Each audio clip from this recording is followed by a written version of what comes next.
Bonjour à tous et bienvenue dans cette nouvelle vidéo sponsorisée par EcoGreen. Donc aujourd'hui, nous allons voir plus d'informations dans le détail du produit et nous allons voir quelle est donc la différence entre les cellules de grade A, B et C. C'est important à comprendre et je vais vous expliquer pourquoi. Donc suivez bien cette vidéo et essayez de bien comprendre pour faire comprendre aussi à votre client ce que cela veut dire. Alors tout d'abord, qu'est-ce qu'il faut savoir? C'est que les cellules solaires sont le principal composant des panneaux solaires. C'est ce qui va jouer sur toute la qualité. Bien sûr, les autres composants sont importants, mais aujourd'hui, on va s'intéresser vraiment aux cellules. Alors, sachez que les cellules représentent de 60 à 70% de la valeur du panneau solaire. Donc, c'est ce qui va influencer le plus, on va dire, le prix, le profit et la mise en vente. Donc, c'est pour ça qu'il faut tout connaître sur les cellules, même à votre échelle. Même si vous n'êtes pas fabricant, il faut comprendre. Déjà, vous comprendrez pour mieux faire la différenciation lorsque vous recevez les produits, mais aussi pour faire comprendre au client final pourquoi tel prix est beaucoup moins cher et tel ne l'est pas. Donc, c'est important de voir tous ces aspects. Les fabricants de modules solaires, c'est très compétitif. Et c'est pour ça que beaucoup, les concurrents jouent sur le prix, mais ils jouent sur le prix parce que justement, il y a certains moyens pour faire baisser le prix en utilisant différents types de cellules. Et vous devez comprendre que les cellules de moins de bonne qualité auront un effet néfaste sur votre système solaire, c'est-à-dire que sur moyen et long terme, la puissance va décroître beaucoup plus rapidement et plus facilement, ce qui va poser un problème à tous les ventes que vous allez faire. Donc c'est pour ça qu'aujourd'hui, on veut bien vous expliquer la différence de tous les grades de qualité de cellules. Alors le premier point important, c'est que toute usine de panneaux solaires qui se doit de bonne qualité doit avoir des équipements de test de cellules. Donc la spécificité des tests doit être mesurée avec un équipement de test de cellules. Le testeur donc, mesure l'efficacité de conversion d'une cellule en la divisant et l'inspecteur optique automatique identifie donc la couleur, les défauts d'impression sur les deux côtés. Plus important encore, on a donc le sélecteur de cellules qui va aussi faire un scanner de la cellule qui va voir dès le début si la cellule a déjà des micro-fissures. Donc, s'il y a des micro-fissures, la machine va nous éviter de la mettre dans la chaîne de production qui va éviter de nous faire un panneau avec défaut. Donc, tous ces points sont importants.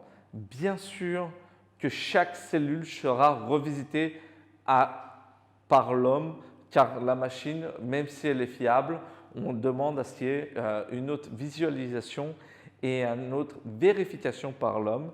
Donc, ce sont des gens qui sont spécialisés à faire de l'inspection du matin au soir. Donc, ils savent très bien reconnaître tout de suite s'il y a des cellules qu'on doit rejeter ou pas. Sachez que tous les jours, nous rejetons 1% de la production de panneaux solaires car il y a tout le temps des petits défauts que nous arrivons à voir et que nous évitons. Et ces panneaux solaires, bien sûr, ne sont jamais revendus car nous ne voulons pas faire une mauvaise image de marque. Donc, c'est pour ça qu'il est important de bien connaître l'équipement de tous les fabricants de panneaux solaires. Donc, premièrement, allons sur le cellule de grade A. Alors, il est important de savoir qu'EcoGreen utilise uniquement des cellules en grade A. Et ça, pourquoi? Parce que nous voulons que le produit dure longtemps. Nous voulons que le produit soit reconnu et que la marque soit reconnue comme un fabricant de produits de qualité grade A et pas autre chose. Donc, qu'est-ce que signifie grade A? Alors, tout d'abord, grade A signifie que c'est une cellule sans défaut visible à l'œil nu. Donc, ça, c'est la première chose. La deuxième chose, c'est que les données électriques soient conformes aux spécifications demandées. C'est-à-dire que si on a une cellule de 18,6% pour le poly, on sait quelle puissance elle doit émettre et donc on vérifie. Si on a des cellules à 22% en mono, on sait quelle puissance elle doit émettre, on vérifie. Donc la puissance et le côté visuel sont les premières choses à faire attention. Donc, même si il y a tout ça, il y a des mini-tolérances comme une légère courbure de couleur et voilà. Donc, on fait attention aussi à comprendre ces points-là. Alors, l'apparence visuelle, comme je disais dans le détail, doit être parfaite.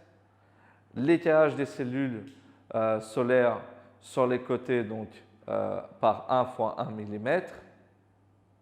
Donc, la puissance escomptée comme puissance de test nominale, comme j'avais dit, en fonction de l'efficacité de la cellule.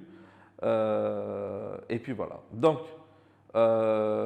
bien sûr, aucun verre brisé, aucun circuit court. Donc, ce sont des choses importantes.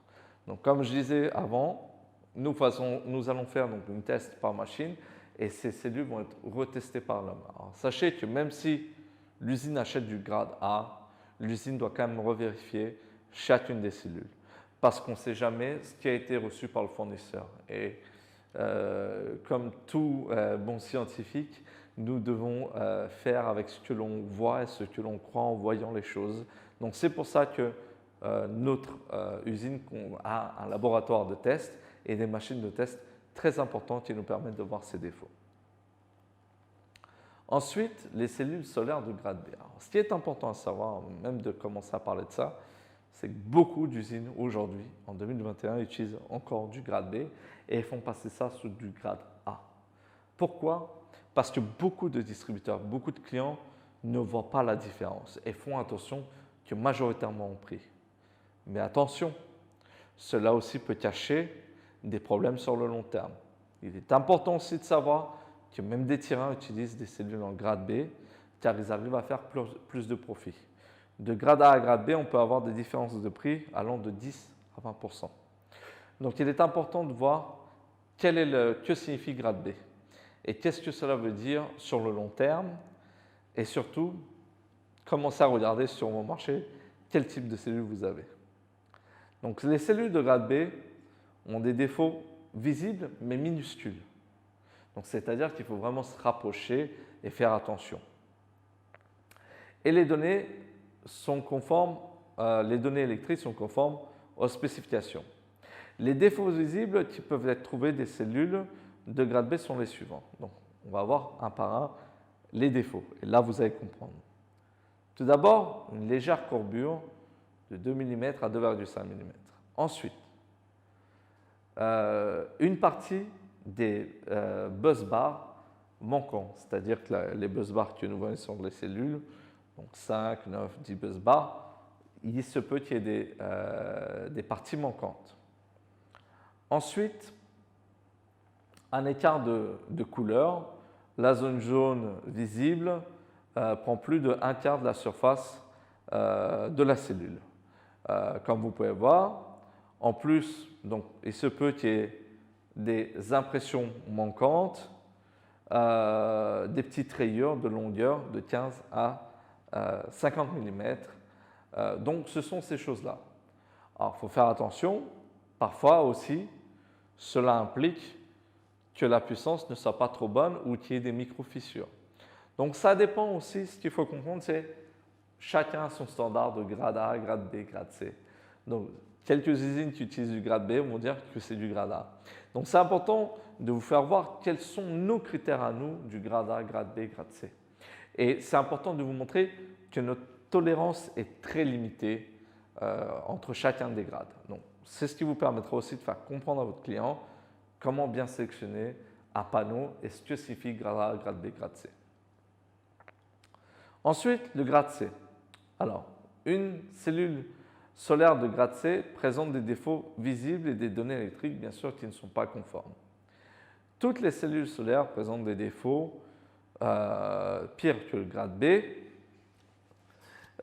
Donc, de nombreux panneaux à bas prix qu'on trouve sur pas mal de marchés, en y incluant les rejets de production. Alors, je vois beaucoup de rejets de production, même des grandes marques qui sont vendues sur les marchés, parce que ce sont des rejets de production que personne ne veut vendre. Donc, c'est vendu à très bas prix. Alors, bien sûr, c'est surtout sur des marchés en voie de développement. On verra rarement ça sur des marchés européens, mais il se trouve que de temps en temps, il y a des choses qui peuvent se passer. Donc, qu'est-ce qu'un rejet de production? c'est-à-dire qu'il y a une cellule qui est mal, qui a des défauts, qui a une petite fissure, qui a l'un des recoins qui est fissuré ou cassé, donc, etc. On peut encore en voir dans certains pays en Europe. Donc là, par exemple, la première photo qu'on peut voir à partir de la droite, c'est la cellule ébréchée. On peut voir au milieu de la cellule où il manque une partie du bus bar et donc aussi la partie où le coin est cassé. Bon, là, on est allé à l'extrême sur cette photo, mais des fois, on va dire 5 mm de coin cassé, c'est aussi important et ça peut aussi impacter le panneau solaire. Ce qui est important de savoir, c'est que là, on va grade A, B, C en termes de qualité, en termes de défauts et tout ça.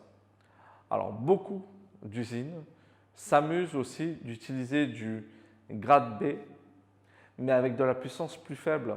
Ce qui fait que le panneau final, par exemple sur un panneau de 330 watts, au lieu de faire 330 watts, il va faire 320 watts. Et bien sûr, le client final n'ayant pas de flash test machine ne pourra pas vérifier cela. Donc c'est pour ça qu'il est important de faire attention à tout ce qui est fait et comment le produit est inspecté et quelles sont les données finales. Donc c'est pour ça que c'est une partie visible de l'iceberg, mais qu'il y a plein d'autres choses qui peuvent être mises à défaut ou qui peuvent être utilisées pour vraiment faire plus de profit auprès du fabricant. Et nous, on ne veut pas de ça. Eco-Énergie fait extrêmement attention à ce qu'on ait un produit qualitatif et une marque unique qui ne se compare pas aux autres. Donc, comment s'assurer que les modules sont de bonne qualité?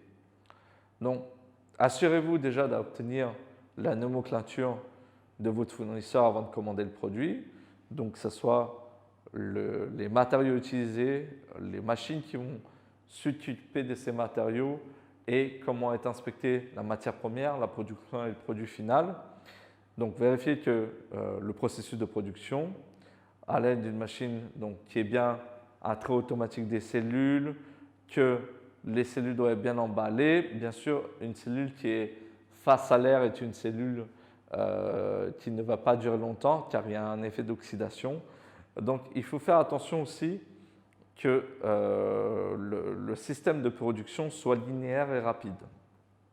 Ensuite, assurez-vous que vous ayez un rapport de qualité sur toutes vos productions, sur tous les produits que vous recevez, car c'est important de bien savoir quel est le produit, quelle est la puissance escomptée de ce que vous payez, et utiliser les normes de qualité pour différents types d'effets, donc différents types de problèmes.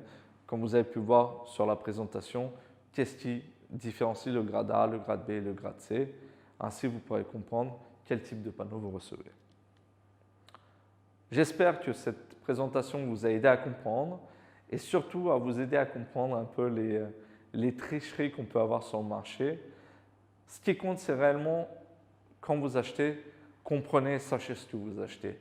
Comprenez aussi pourquoi certains prix sont bas. On a vu pas mal de marques qui ont été bannies de certains marchés parce qu'ils se sont amusés à envoyer du grade B, du grade C en faisant croire que c'était du grade A. Donc le but, c'est aussi que tout le monde comprenne que chaque chose a un coût.